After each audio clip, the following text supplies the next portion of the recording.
नमस्कार, मी निलिमा कदम. पूर्व उच्च प्राथमिक शिष्यवृत्ती परीक्षा इयत्ता 5वी. पेपर पहिला जो मराठी व गणित या दोन भागांमध्ये विभागलेला असतो, त्यातील गणित या भागाचा आपण अभ्यास करणार आहोत. आजचा आपला घटक आहे संख्यांवरील क्रिया, operations on numbers.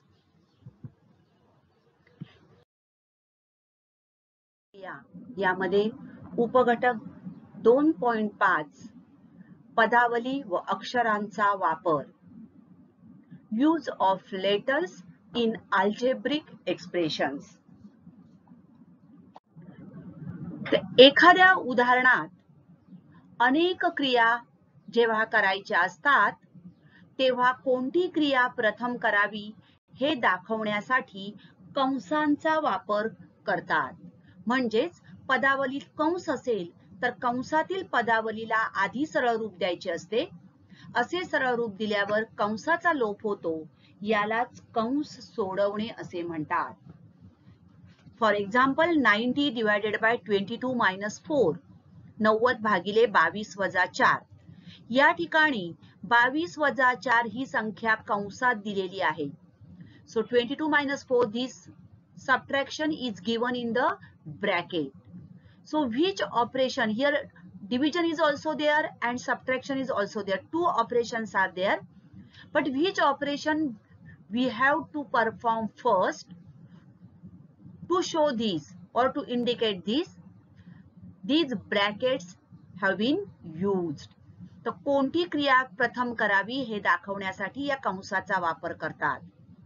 So in this example, we have to solve 22 minus 4, this bracket first, right? Now we are solving this bracket, means we are simplifying this algebraic expression. We are simplifying this example. After simplifying this 22 minus 4 first, these brackets will get rid of. This is called as solving brackets. कंस cancel होणार आहेत. आता आपण पहिले काय करणार आहोत, या ठिकाणी आपल्याला पहिले काय करायचंय, yes 22 minus 4, this operation we have to do it first. So 22 minus 4 is how much? Yes, 18. While writing 18, we are not writing here brackets. या कंस आपण लिहिणार नाही आहोत, म्हणजेच कंसाचा काय झाला, लोप झाला. आपण कंस सोडवून घेतला. आता आपण पुढची क्रिया कोणती करणार आहोत, भागाकार. Next operation is division. So 90 divided by 18.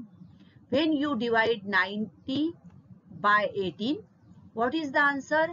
Yes, 18 5 जा 90, so answer is 5. Okay. So in this way we have to solve brackets. तर उदाहरणात फक्त गुणाकार किंवा भागाकार यापैकी एक क्रिया आणि बेरीज किंवा वजाबाकी यापैकी एक अशा दोन क्रिया असतात. त्यावेळी गुणाकार किंवा भागाकार ही क्रिया प्रथम करावी, नंतर बेरीज किंवा वजाबाकी यापैकी असेल ती क्रिया करावी. आता मगाशी आपण बघितलं चारही क्रिया होत्या. आता बघूया एक उदाहरण. बघा, 37 अधिक 5 गुणिले 2, गुणाकार किंवा भागाकार आणि बेरीज अशा दोन क्रिया आहेत. तर अशा वेळेला पहिले काय करणार आपण, गुणाकार किंवा भागाकार. म्हणजेच 5 गुणिले 2 आपण अगोदर सोडवून घेणार. 37 प्लस 5 into 2 is 10. आणि नंतर आपण बेरीज करणार, म्हणजेच answer is 47. Another example 27 minus 12 divided by 2. आता या ठिकाणी डावीकडून जातानाचा जो क्रम आहे तो घेणार नाही आहोत, लक्षात घ्या. बरोबर. अदरवाइज आपण 37 प्लस 5 किती आले असते, 42 into 2, answer will be 84, right. So this is wrong. इथे सुद्धा 27 वजा 12 आपण केले तर किती येणार आहेत,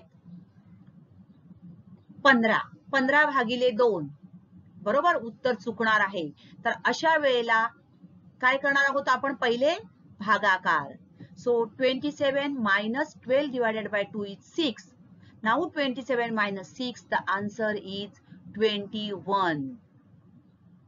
ओके, तर अशा प्रकारे हा दुसरा एक पुढचा नियम आहे. उदाहरणामध्ये गुणाकार किंवा भागाकार आणि बेरीज किंवा वजाबाकी असं असेल तर आपल्याला गुणाकार किंवा भागाकार हे पहिले करायचे आहे आणि नंतर बेरीज किंवा वजाबाकी करायची आहे. काही वेळेला अक्षराचा वापर केला जातो, यूज ऑफ लेटर्स. गणितामध्ये कोणत्याही संख्येसाठी अक्षराचा वापर करून आपण गुणधर्म सांगू शकतो. Using the letters L and B for length and breadth respectively, let's find out the perimeter of a rectangle. So this is a rectangle, length L, breadth B. Perimeter means sum of the measures of the all sides. So this is L, so this is also L. आयताच्या समोरासमोरी बाजू समान लांबीच्या असतात. So this is also B. So L plus L, it becomes 2L, and B plus B, this become 2B. So what is the total? 2L plus 2B. But remember here L and B, they cannot be added. म्हणजेच आपण LB असं करू शकणार नाही, तर हे 2L अधिक 2B असेच राहणार आहे.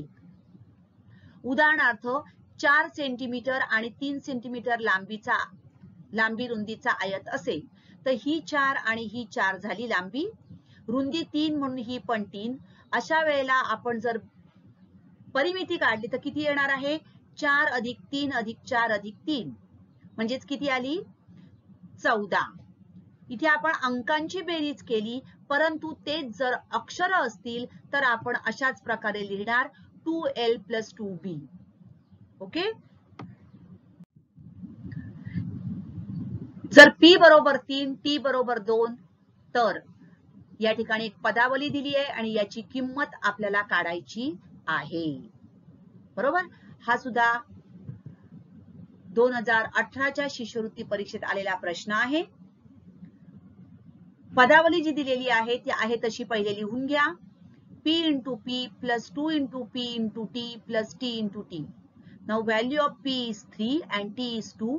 Putting the values of this P and T in the given expression, P into P, that is 3 into 3 plus 2 into P is 3, T is 2 plus 2 into 2.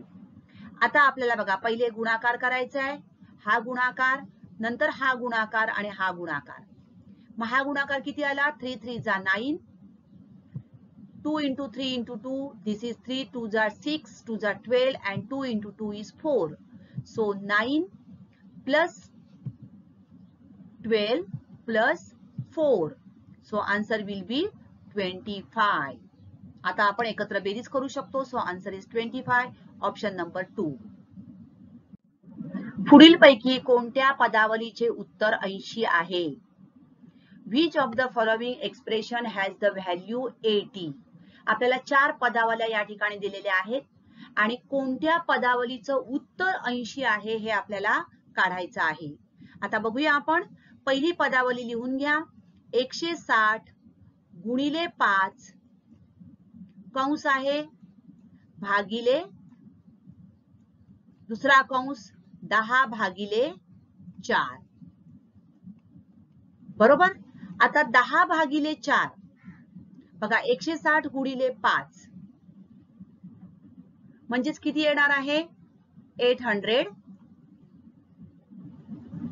Divided by 10 divided by 4. हा आपण भागाकार पूर्ण करू शकत नाही. हा किती येणार?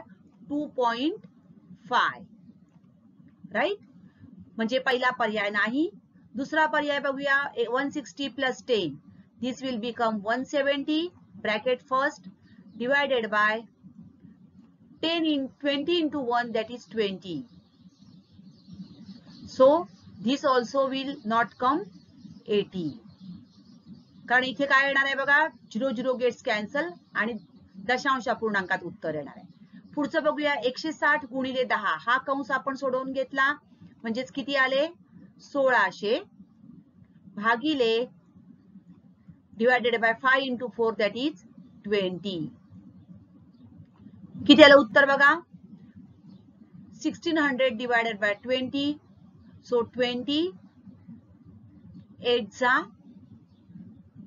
160 right बघा 1600 divided by 20 so 20 8 जा 160 and this 0 20 0 जा 0 so the answer is option number 3 right option number 3 is the correct answer आपण चौथं पण बघूया 160 into 5 into 10 divided by 4 again 160 into 5 that is how much 160 into 5 16 5 are 80 and one more 0 into 10 means one more 0 divided by 4 here answer will come 4 2 is 8 2000 wrong so correct answer is option number 3